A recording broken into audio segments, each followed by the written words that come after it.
حضرت عبداللہ بن عباس رضی اللہ تعالیٰ عنہ سے روایت ہے، آپ فرماتے ہیں کہ رسول اللہ صلی اللہ علیہ وسلم نے ارشاد فرمایا، یہ مسند امام احمد بن حنبل، سنن ابو داؤد، سنن ابن ماجہ کی حدیث پاک ہے،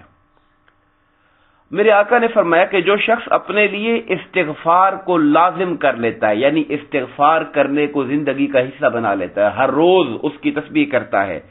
تو اللہ تعالیٰ اسے ہر تنگی سے نکلنے کی جگہ عطا فرما دیتا ہے۔ یہ ایک بہت بڑا اصول ہے اور قاعدہ ہے کہ ہمیں یاد اگر رہ جائے، انسان مشکلات میں پھنس جائے تو حدیث نبوی کے مطابق مشکلات سے نکلنے کا جو رستہ ہے وہ استغفار ہے، استغفار ہے۔ بلکہ ایک روایت میں نے یہاں یہ بھی پڑھی تھی حضرت حسن بصری رضی اللہ تعالیٰ عنہ کے بارے میں، انہوں کے پاس کوئی بندہ آیا اور کہا کہ جی حالات مالی تنگ ہیں، تو انہوں نے کہا استغفار کیا کرو۔ پھر وہ چلا گیا، کوئی اور بندہ آیا، اس نے کہا جی اللہ تعالیٰ نے اولاد ابھی تک نہیں دی ہے، دعا فرمائے، کہا استغفار کیا کرو۔ پھر کوئی اور بندہ آیا، جی فصلات کے اندر گھاٹا چل رہا ہے تو کوئی دعا کریں، کہا استغفار کیا کرو۔ تو لوگوں نے بعد میں پوچھا کہ سائل مختلف تھے، جواب ایک تھا آپ کا، میں اللہ نے خود قرآن میں کہا ہوا ہے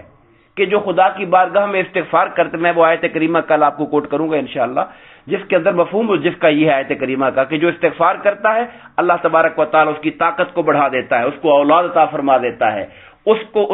کو برکتیں دیتا ہے، اس پر بارشیں برسا دیتا ہے، قحط کو دور کرنے کے لیے بھی۔ یہ سارے استغفار کی برکات ہے جو خود خدا نے قرآن کے اندر بیان فرمائی ہوئی۔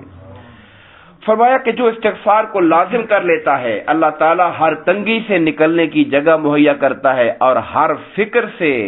اسے کشادگی یعنی فکر سے آزاد کر دیتا ہے اور اسے اس جگہ سے رزق دیتا ہے جہاں سے اس کا گمان بھی نہیں ہوتا ہے۔